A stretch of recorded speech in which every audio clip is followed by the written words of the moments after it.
Hello YouTube, this is Morgan, Airspeed Prime here with my next Avatar discussion topic video. This one is going to be a discussion of a variety of different early concept ideas for various things over the course of the franchise, of just this is what we heard about in terms of early development or early stages of something, mentioned in interviews as like we initially had this as the plan, and just covering basically how that would have worked. Is that a good thing that they changed it? Could this have actually worked out maybe better if they had done it that way? That sort of idea. Interestingly, this topic is at long last the prize winner for Avatar Trivia number 3. This is the topic they chose. So this one was chosen by insert first name here, insert last name here, aka at MadGodPrince on YouTube. Who also I need to give a major shout out for really helping with putting this video together. Of course, they chose the topic, but because it's a somewhat detailed topic, they did a lot of research to get a lot of these ideas, because I behind the scenes sort of stuff and knowing every instance of where they mentioned that like this is a potential idea, I don't know all of that stuff. So I got a massive list, super well kind of linked and sourced, so that has really helped this video to come together and not take a really long time to do. And I suppose, speaking of that stuff, just before I jump into the topic, I think we have to address that quite a few of the points that I'm going to talk here about on this list come from basically these things called leaked series Bibles for Legend of Korra, and also mainly Avatar The Last Airbender. Now, I call it that because these things, of course, were never released officially. These got leaked over the years, and they come from, I think, 4chan initially. And because we can never, I suppose, fully absolutely guarantee they are confirmed, I'm just putting this little bit of a kind of like notice up here at the start that, hey, the ones where I say they come from the series Bibles, just treat some of that early information with a little bit of a grain of salt, because it comes from a source that's obviously very difficult to verify and stuff like that. But again, do keep in mind this is early concept stuff. Like the series Bible is among the earliest concept stuff for the series. So if you hear something that sounds odd, well, it makes sense because it is a very early draft of what the series is. That's the whole kind of point of the video here. So I'll have some links to some Reddit threads in the comments below, where you can see where people have discussed this and kind of like got the information out to people that, hey, this is a thing that actually exists. So just be aware that not all of it comes from the series Bible stuff, but some of it does. So we're actually going to start with series Bible stuff. I'll start with the Korra one because it's a much smaller document that came out, and it seems to mainly only cover book 1. So there's not too much to discuss here in terms of, I don't want the video to take a really long time to get through. But the first one here is just that in this document, it is stated that Amon was given his ability to take away bending by the lion turtle, versus in the finalized version, he actually says it was the spirits who basically granted him this power. That is a kind of subtle but very interesting change, because obviously, if he had said that a lion turtle did it, then that matches up with where obviously Aang got energy bending from, and you would be very heavily inclined to believe Amon, because he knows the actual, in a way, right story to tell about where he would get an energy bending looking technique from. Whereas the fact that he mentions spirit, it always leaves a little bit of kind of room for randomness of like, I guess that could be a thing, but also, there's not a lot of people who can verify that or not. And one creates a lot of mystery. Another one is more like, that feels like direct confirmation. Interesting, because I think it could have worked either way, but it's just a small little detail I wanted to mention there. Another point would be just that originally it seems like in the series Bible, Mako and Bolin would more clearly, I suppose, become Korra's firebending and earthbending masters to help her complete her training. With the idea being that, like, this version of Korra in the early draft would be mostly self-taught at those two bending disciplines, and would finish her training in Republic City with her friends and new masters. Of course, they changed that in the finalized version to be that Mako and Bolin more help her learn the modern styles of bending to more assist with pro bending and just where bending has evolved to, whereas typically her training has been very traditional. I think I overall prefer this focus here, because I've never overly liked people wishing Korra had done like more training and us seeing it on screen. I think there's a little bit of obsession at times in the fandom about we need to see a character do their full bending trainings, when, you know, if she's already a master of one element, as we've seen, the step to learning the next one is never really the most complicated thing. And to me, it always made sense that the focus was she needs to learn air, which we never really saw Aang learn, and that's what she struggles with, and the whole Korra struggles with the things that Aang doesn't situation was always interesting to me. Another detail here is a potential supporting character that they initially had planned was called Ono, and this character was a reporter who it seems like the implication was that they would kind of follow Korra around, just trying to get the latest scoop on the Avatar upon like arriving in the city. So the media, of course, was used somewhat heavily in certain episodes of Korra Book 1, but they never overly focused in on, I suppose, individual characters too much there, which is quite kind of interesting. And then a little fact detail here is just that the equalists in this document, an early document of course, are called the New Keepers of Balance. So Amon is the leader of the New Keepers of Balance, and they seem to be going more for this idea that, leaning into the idea of like, oh, I was given my ability by the Line Turtle.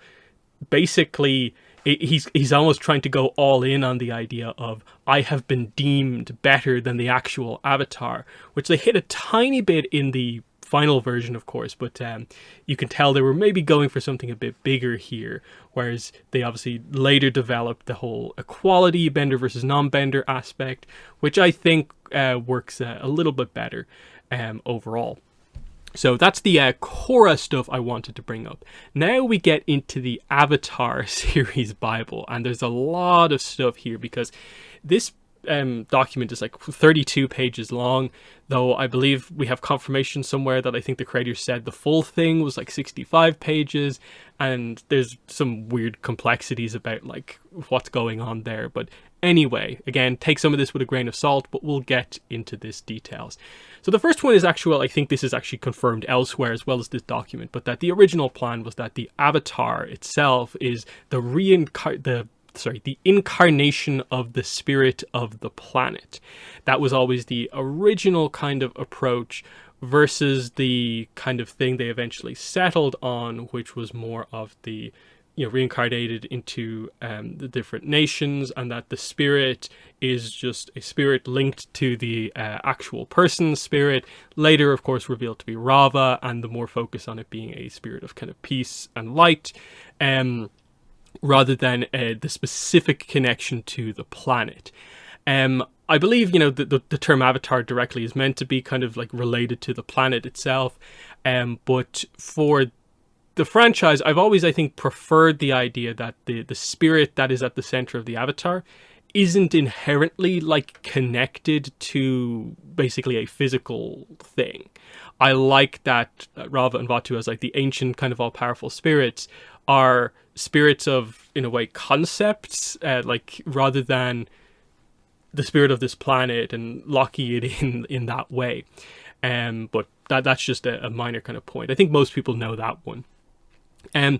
Next one is kind of interesting, and that is that in the Bible, again, it says that Zuko would send Ozai stuff like enslaved earthbenders back, you know, trophies from his battles, including like the heads of beasts that he killed and stuff like that, to try and gain his father's favor, but Ozai would always reject them. So a Zuko who would more openly send stuff to try and get his father's favor, whereas of course in the actual show we see that it's banishment. He has no contact with Ozai until he finishes his mission to capture Aang, and there's just no relationship there until he comes back and the Avatar has been dealt with, basically.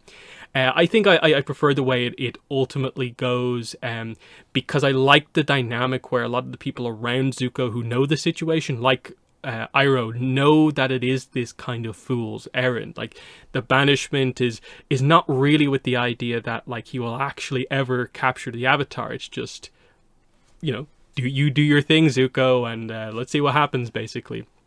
Next point, super interesting. Iroh apparently was secretly following Ozai's orders to basically diminish Zuko's power by training Zuko poorly in firebending, so he would never achieve his like true potential. And this would all build up over the course of Zuko's story in the show to a big reveal where Zuko would find out about this truth about his uncle, and those two would have a fight. That sounds crazy to me, but it obviously is a very different angle on Iroh to basically make him a traitor like this, but I think not many people are going to agree that that was the better way to do things, of course, because Iroh is such a beloved character with the way they ultimately went, and he represents more of the best of the Fire Nation, especially with where he gets to in his arc. So you can tell they clearly added extra details to Iroh in terms of his own arc, and I think that definitely works out for the better. But it's just crazy to consider that prospect, that like Zuko would have a proper fight against his uncle.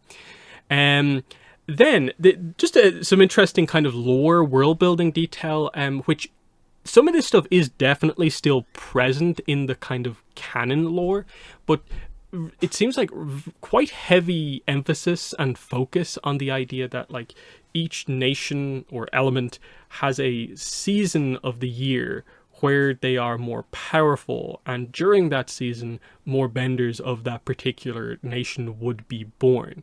And the idea would be that Sozin's Comet then would effectively bring on this like endless summer that would make more, like, allow more firebenders to be born, and this would be what truly changes the balance of the world, and just stuff like that. This is where the whole earthbenders gain power from like fault lines and stuff like that comes out. And this stuff is definitely still present in the original, and that like we definitely have learned from the creators and stuff like that that a master airbender can harness the power of like a storm and use it to their advantage, whereas maybe a novice airbender would still get blown around by it. Like, it takes the skill to actually harness things from the more natural version of the element. That sort of interesting idea. So the subtle shift away from it being like these kind of really hard, maybe set fast rules of like that stuff is still present. Like, we've seen that in some of the earlier books, that like, oh yeah, like autumn is the air season, but like it's never a huge focus in the same way some of the more environmental stuff does come into play.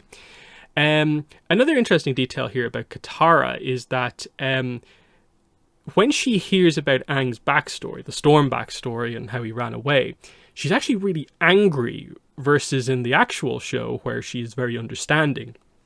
And she goes as far as to like, she blames Aang for kind of what happened, for not being there, including in effectively blaming him for the death of her mother kind of gets brought up here, which I think is quite interesting. And then this is where the whole, Aang tries to do firebending after that to make up for it. This is where the whole healing stuff happens. So you can see they kind of combined at an earlier point the storm in with elements of what eventually becomes the deserter here. And I think a little bit of like kind of Bottom of the Water Tribes kind of thrown in there as well. So the sort of Aang's mistake kind of little arc that happens in it, that's in the actual show, gets very heavily focused on like one particular moment here, which is kind of interesting.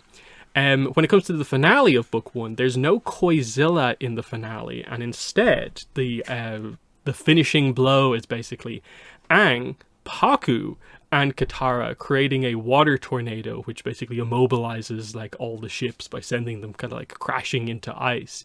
Pakku, in fact, in this version, basically dies from effectively like overexerting himself in this final battle, and this would be where he would like effectively pass on the role of like Aang's waterbending teacher to Katara. So that's an interesting one to get that idea of just like he's particularly old in this version. He survives the final battle, but is basically on his deathbed afterwards, and that's when the exchange kind of happens, which is interesting to consider. That's definitely, I think, an example where you could see, like, from what I saw in the document, there's not a lot of mention of spirits in particular, apart from the Avatar. So you can see the idea of when they brought the spirit world, I think, more heavily into play, that this definitely evolved a lot of different moments of the show to kind of become what it actually became. So I think the Koizilla moment is obviously super important, and I think has a little bit more impact than just a bunch of waterbenders doing a big move overall. Small detail here, but Azula is a boy, only mentioned a few times in this document, but it's Prince Azul. No A at the end, just Azul. The rough idea seems to be, again, this kind of introduction in book 2, leading to an eventual fight between brothers in this case, towards the kind of finale, but not a lot fleshed out here. But I think that makes sense given how early of a document this would technically be, that, you know, I'm guessing like the reason maybe why, in the same way that like the whole Toph used to be a boy situation in the early concept stuff, why Azula doesn't get brought up in the same way is that I'm guessing the whole Toph situation just got much further along in the process to where the change was very notable, versus this document is like, this is potentially the first ever time the existence of this character was ever written down anywhere, and it's so incredibly early, like, you know, they barely think about the idea that Azula was ever planned to be a boy. Now, then we get into the final fight with Ozai. Like, how do they do this? There's some quite interesting stuff here, where like part of the whole sequence of how he ends up near Ozai is that like Aang basically ends up getting surrounded by lots of firebenders, and he enters the defense mechanism avatar state. This time, instead of encasing himself in ice, he encases himself in a sphere of stone, and Ozai cannot at all break through this to get to Aang.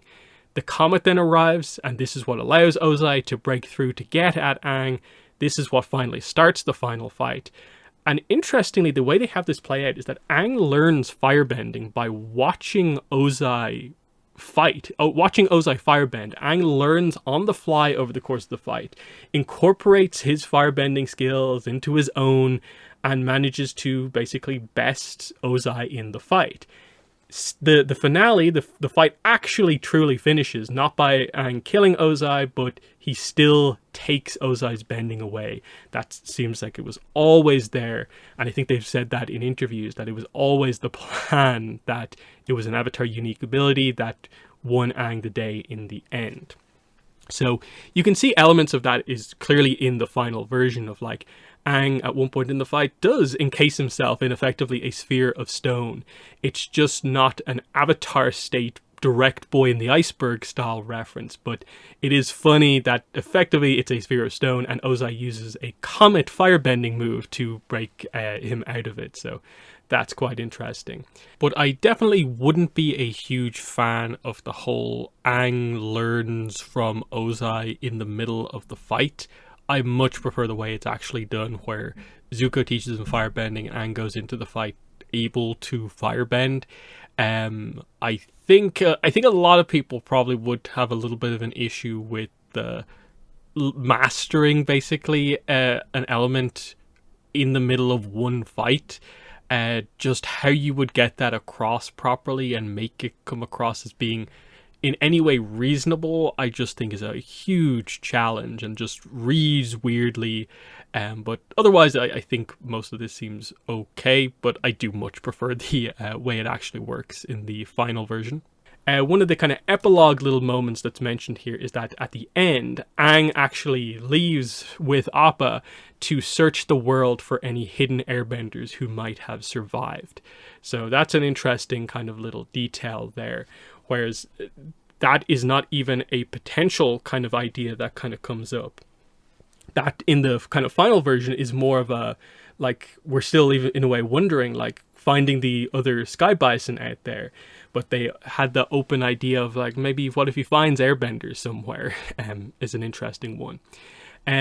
So there's a lot of stuff in the series Bible, for sure, that's kind of interesting to think about. But I do think for the most part, nearly everything that I've read, I think a better version of it is done in the final kind of version. Just highlighting how much things did evolve from the very early basic ideas to the finalized versions. Then getting into some other kind of ones before I get into my top 15 kind of, concept kind of changes. So one of them is, this is from Dante's book, Dante Bosco's book, where he talks about a recording session with Mark Hamill, where they did what seems like an initial version of the Zuko Ozai Agni Kai scene. And the way it's described in the book is that this apparently was an actual proper fight. It's not like it plays out in the final version where Zuko refuses to fight and he just gets burned. There's a description that, like, it seems like Zuko properly exerts himself and does his best he can, but still loses and gets burned. So, interesting, especially when we're talking about the live action Netflix show coming up, where they seem to be maybe making it into more of a fight, that this was also something the original show also at one point considered. This is absolutely a situation where I think what they settled on was the right thing.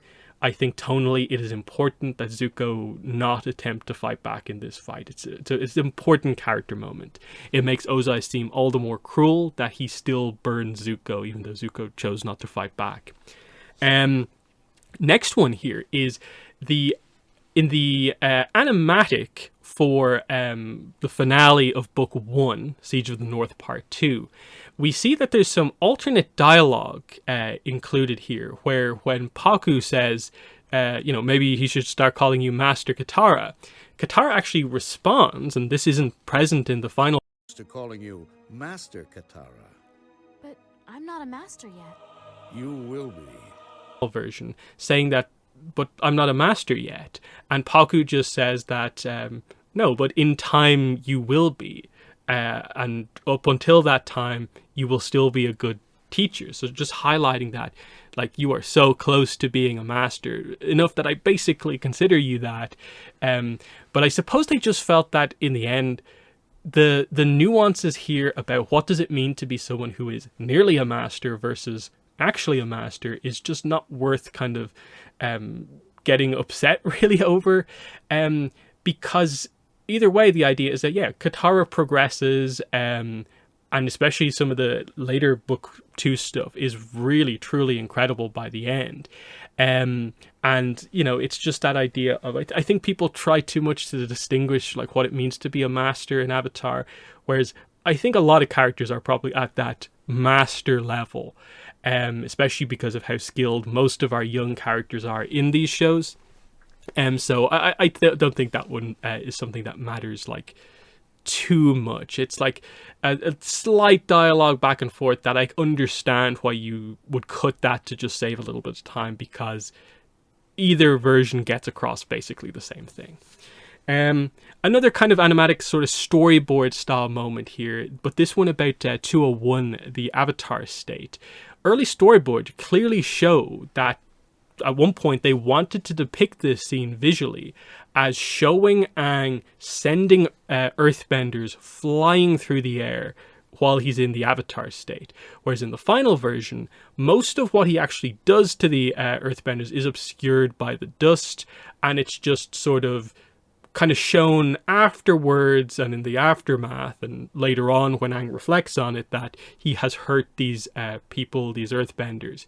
And this is one of those ones where, like, if the show was maybe slightly better, higher age rating, they might have actually shown this, but I can understand maybe them not wanting to be like, well, these characters aren't going to brace themselves. If we show this, it's maybe implying maybe a little bit too much violence.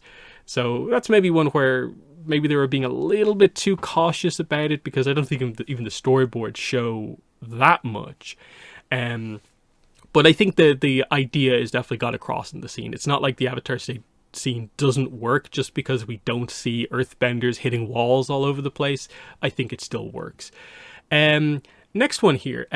When pitching Avatar to Nick, Zuko was initially planned to be an adult, but it was Eric Coleman at Nickelodeon who gave them feedback that the show would work better for the planned audience if Zuko was, closer in age to Aang. So this was mentioned on the kind of origin story Braving the Elements podcast with Mike and Brian, that they considered like Eric Coleman to play this very important role in Zuko being what Zuko is, because their initial plan was that, oh, surely we should have someone who's kind of like older, more experienced, hunting down the Avatar. But no, for the show that it is, for the network, they felt they needed a teenager. And that was Eric Coleman's view on it. And they ultimately agreed. And it clearly worked out for the best, obviously. But it would have been crazy to think about if like there was a much bigger age gap between the two characters. I think it would have created a bit too much of a distinction, I think, between the two characters. It might have made it harder for you to fully get on Zuko's side of things if the full plan for Zuko was still in place, that like it related to like what his father did to him. I think it just does work slightly differently if Zuko's a bit older. Then one from the novels, we of course know about one of the cut chapters was potential extra Karuk and Umi content from the backstory kind of moments with Karuk. Now, this is obviously detailed in the bonus content for Dawn of Yang Chen. I agree with what FCE says about why the moment as written here in the deleted scene that we have was cut, that it was trying way too hard to fit super directly, retcon, add like directly on top of Escape from the Spirit World, Karuk. My question about this though is, I still would like to know why they decided ultimately not to do any real Umi content in the Kyoshi novels in terms of where they were referencing Karuk. Umi does get referenced, but it's just like, and then the Umi situation happened and things just like accelerated from there. I still really want to know who Umi is as a character, how she was able to change Karuk and change his perception on things in those final years. How was this relationship like? Karuk's last couple of years, were they really happy with her building up to, of course, the tragic wedding day, of course? So an interesting one where, like, I think as written, like I said, I get cutting it, but I don't get the decision to just not do Umi content at all in this backstory content. That's definitely a little bit weird. And then one final one before the top 15. Avatar Extras mentions that the original plan for King Kwei was that he was either going to be a really young boy or a really fat man. I think the fat man one would have been pretty boring. I don't think that would have changed too much. That would have been just a bit too much of a funny joke. If it was a really young boy, it definitely would fit into the role they were trying to do of like, it would have sort of made sense. I wonder, like, it might have almost justified what Long Feng was doing a little bit too much, that like, well, he had to take over because the current Earth King was so young. Whereas I like that they actually had like Kwei be old enough. He actually is pretty intelligent, but it highlights just how controlled he was, how much information was kept from him as is, and it makes the conspiracy in Ba Sing Se feel all the more kind of crazy, because Kwei is actually a relatively reasonable character when you actually get to kind of know him. So I think they made the right choice doing what they did in the end. These two might have worked for a bit of shock value, but the decision they ultimately made, I think, was definitely correct overall. Now into the top 15 of my the ones I find the most interesting in terms of things that were planned but didn't quite happen. So one related to the novels that I find quite interesting is that FCE revealed in an interview that Mike basically didn't want a technique for earthbending called bone bending to be a thing. Now the idea of this technique is of course along the logic of, well, because of the kind of mineral kind of like makeup basically of bones, shouldn't earthbenders like theoretically be able to maybe bend bones in a similar way to waterbenders can do blood bending? Mike, of course, basically said, no, we don't really want to do that, mainly because it would take away from some of the uniqueness of blood bending, that you're basically just doing a puppet master style ability just for the other elements. And I like that logic. I like that it fundamentally came down to, we want bloodbending to be a unique thing for waterbending, and basically Mike's, I think, logic was sort of that the other elements don't really need to have a direct equivalent ability. And that's fine, because while you maybe want there to be some similar elements in terms of like every element has a little bit of this, I also think they need to each have their own distinct kind of personality as well. So a lot of the firebending techniques are very energy-based. A lot of the earthbending techniques are very substance-based. So waterbending having this kind of unique angle of, here's a technique where there's a kind of darkness aspect to it, controlling someone's will. Not every element needs one of those ones, but it's very much what could have been, what are the kind of internal limitations that in a way they maybe place on what is and isn't a potential valid special technique. But the second one here that I have is that apparently at some point in Korra, they initially had some plans suggesting that maybe Asami was going to go off and join the United Forces at the end of Book 1 Air.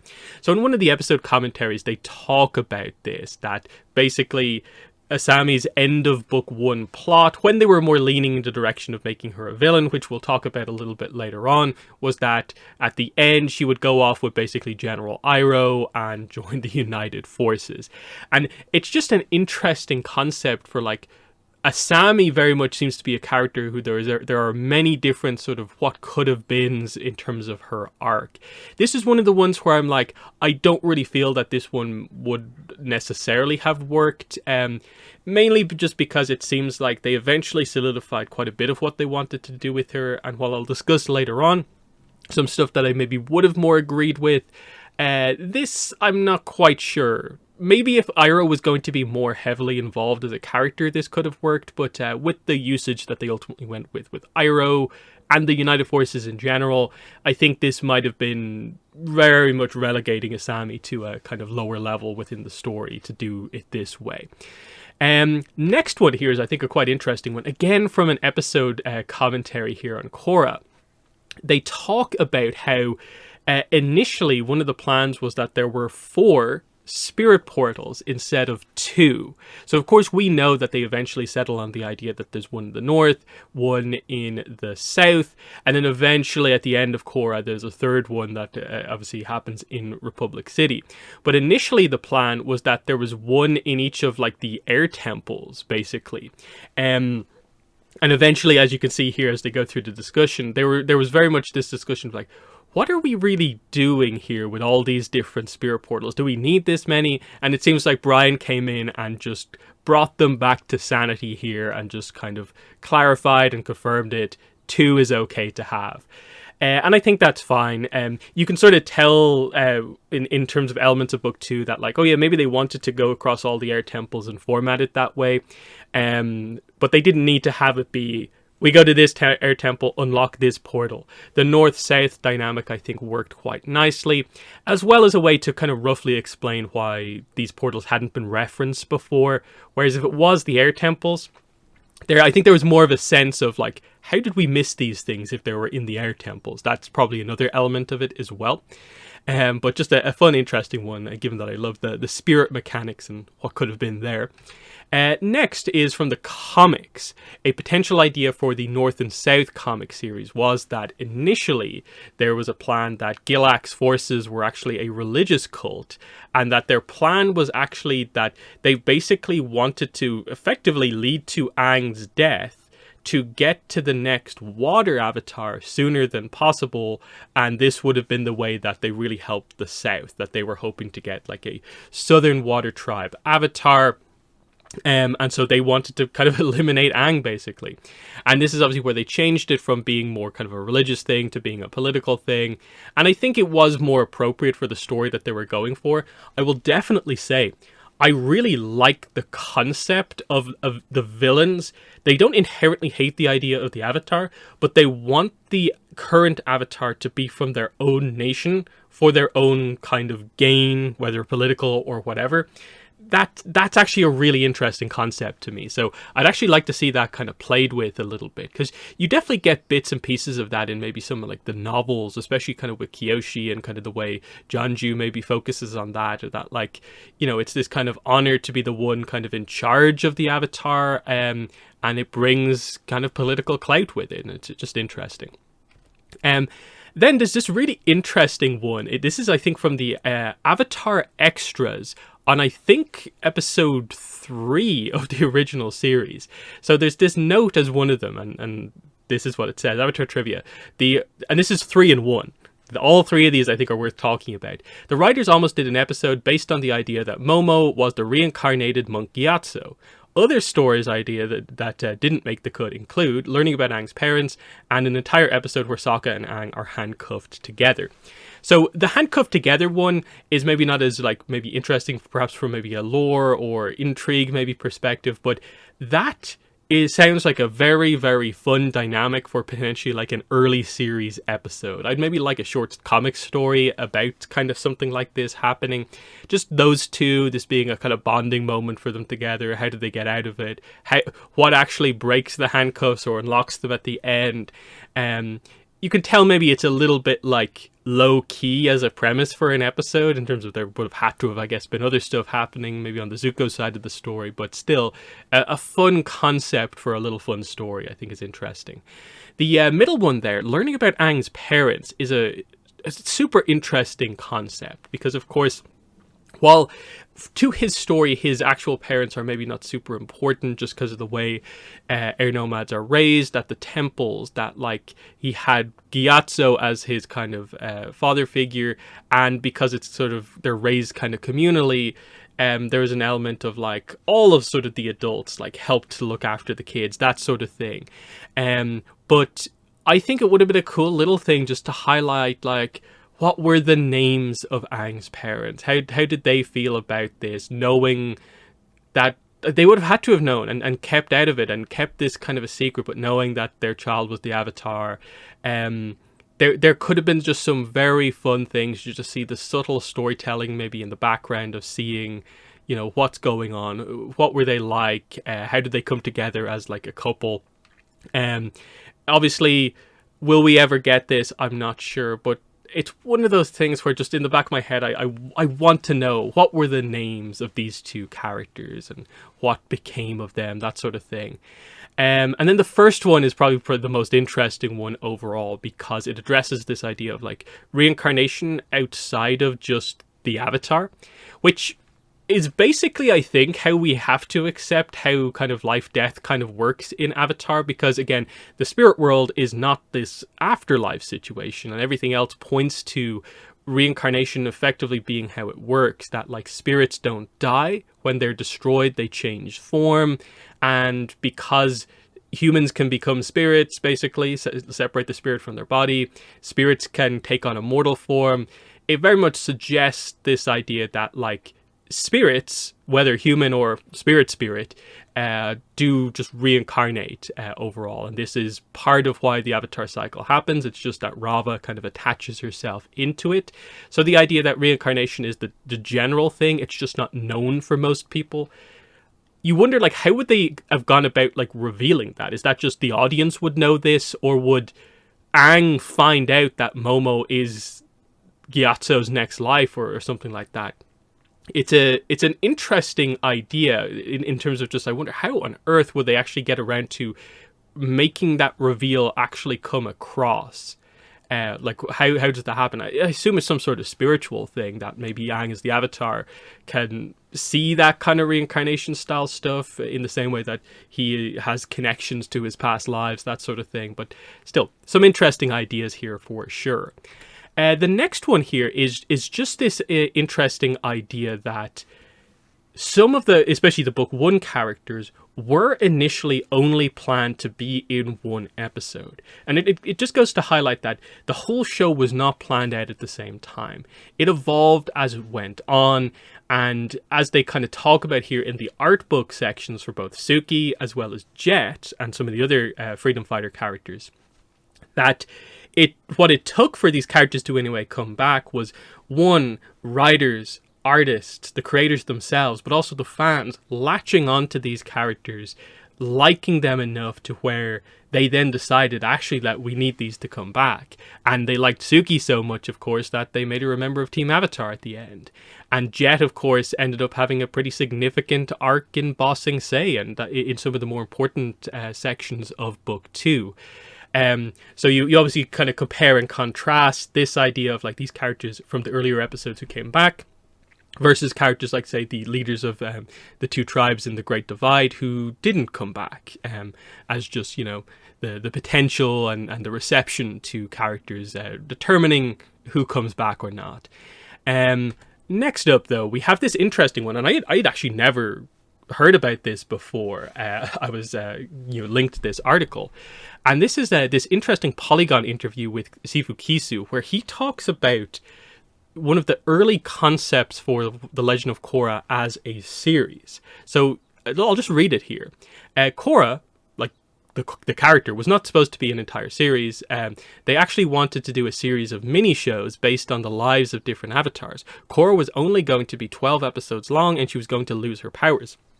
That was the moral of the story. Each one of them was going to become sort of a morality tale about the lives of different avatars, their triumphs and failures. And Korra was going to be a failure because of her lack of spirituality. She had great physical prowess, but she lacked a connection to the spirit world. Now, obviously, this is a very early concept, to the point where, like, I don't remember really hearing about this, because I think everyone knows the idea of, like, it was initially just one season, then they got confirmed for season 2, and then later they got the final 2 seasons, and that's kind of how it went. But the idea that if they were going to do more, the initial plan was not to necessarily continue Korra, but to do other avatars. Really interesting.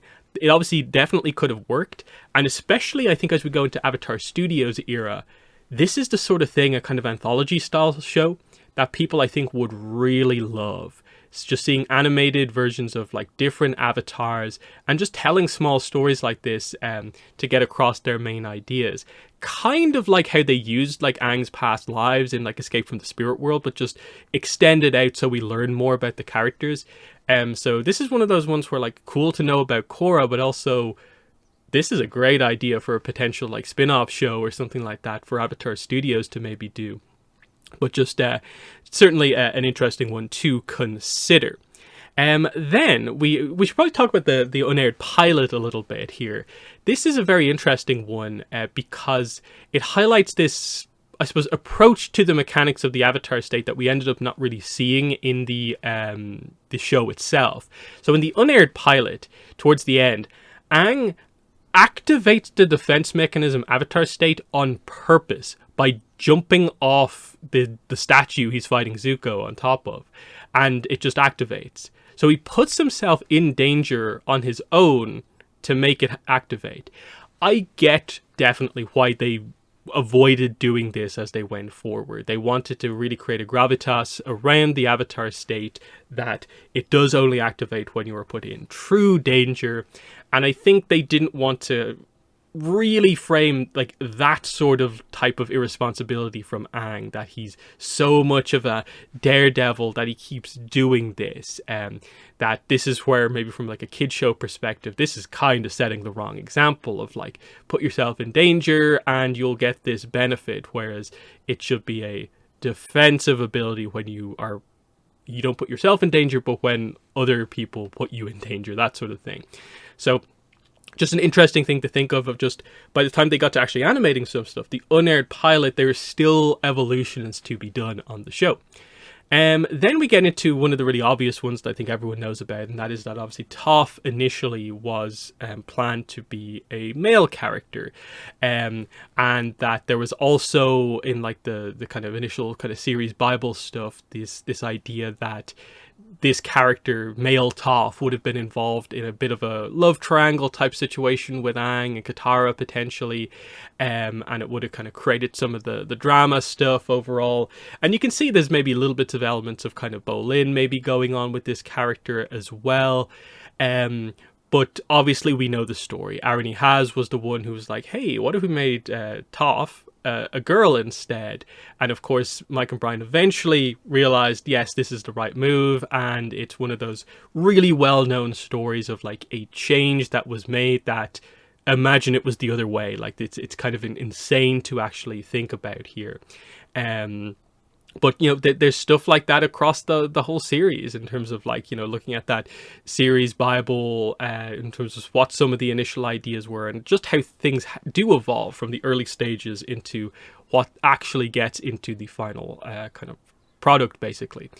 And speaking of the ATLA IP Bible, one of the early ideas that changes as well is that it seems like in the original version, when Aang kind of flees his responsibilities and ends up in the ice, he actually steals Appa. So it seems like the original idea was that Appa is not his sky bison initially. He just takes one to flee, and that's what kind of puts them together. Obviously, what we actually got in the end was the idea that actually Aang and Appa had known each other for a few years. We got that scene of Aang giving the apple to Appa, and that being where they kind of met each other. And so I think it works better because I think given that you did the 100-year kind of in ice thing, I think you needed Aang to have something left over from his own time period. And I think it works a little bit better that he has had Appa for a few years when he wakes up, and they're really, really close. They are Avatar and Animal Guide, rather than he wakes up and it's like, technically, here's the Sky Bison I met really like an hour or two ago. That would have maybe been a little bit kind of weird, and Aang is truly on his own in a way. So that's just an interesting little point I wanted to highlight here. Then we get into this one here. So I've made an entire video about this, a whole what if scenario, but I'll just go over it here because I do think it is one of the more interesting ideas that was changed. And that is that originally they were going to have Asami turn bad or be bad. So obviously this is all, I think, basically relating to like the Aftermath episode where we know she actually chooses her friends over siding with her father. Whereas I think in the original, the idea was that she was going to have been revealed to have been working with her father the entire time. They were both equalists, and then they would have done some sort of a different plot where like this is where the United Forces point from earlier on might have come into play. That might have been her arc.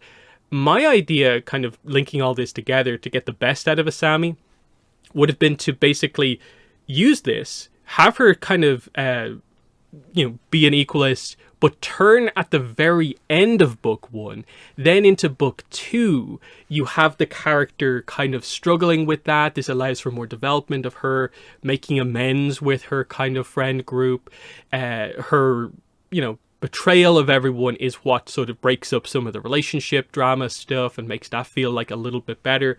And it just gives Asami this underlying kind of thing of, she has to make amends for the wrongs that she did in book 1.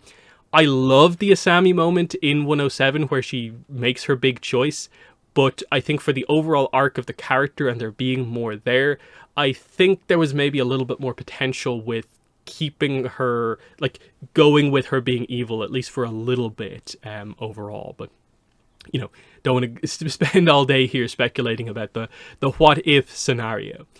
This one is interesting. It comes from an older interview with Mike and Brian from Avatar Spirit, where, they got to talking about basically arranged marriages in the Fire Nation, and the question came up, what about Zuko or Azula? Was there anything going on with them and marriage arrangements? And you can see Brian here says that we had talked about some ideas we never ended up doing for season 3 where Azula had an arranged marriage, but it's not something that we followed through with. at all. So, Azula having an arranged marriage, would that have been an interesting idea in season 3 to do? You understand the logic of why it makes sense. Like, Ozai is basically chosen, like, Azula, my second born, you are next in line. And so to keep the line going, he would want to organize, the lineage to continue even beyond Azula. So you can understand this sort of stuff happening. I do find it interesting to think about this, though. Like, would Azula be okay with this? Because we know, we saw the beach, she's not against the idea of romance, but would she have had an issue with this it being an arranged thing, or would she have wanted someone that she chose herself? And might this have created a bit of an issue or a rift between her and Ozai, or would she be completely okay with it? And then a lot depends also on who this character would have been, this mysterious boy she was meant to marry. Like, is it just another noble that they happen to know? Was it basically going to be sort of a Chan-like character, and maybe some elements of the beach kind of like formed from some aspect of these ideas? You kind of wonder questions like that. I find it very hard to judge overall, because the assumption that I would take from this is that like this plot probably would have had to have been that this was a pretty like maybe useless character who Azula just was not interested in, and he would not have been particularly helpful maybe as things have gone on. But certainly one that I definitely want to know your thoughts about in the comments, about like how would Azula with an arranged marriage have worked in like book 3, especially with all the stuff going on at the time. But then the last one, and I think you guys probably know that this is one of my kind of favorite kind of what could have been kind of concepts for things to happen. Also from Korra, and it is this idea of, there's kind of 2 parts to this. One is just the concept of Fire Lord Izumi's daughter existing as a character who we have not canonically have them revealed. Even though it's one of those things where like I think everyone who hears about this is like, yes, show me Izumi's daughter. That has to be the case, especially with what's going on with Iroh and it being sort of unclear if he'll take up the role as Fire Lord when his time comes.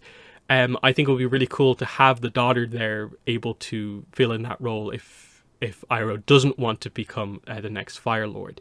So Izumi's daughter, really interesting character. But the idea that there was initially at some stage a plan to have Mako get into a relationship with her, as like a later series relationship dynamic for Mako, seems really interesting. That at some point they were thinking of taking a break with Mako in relationships and then getting back to that.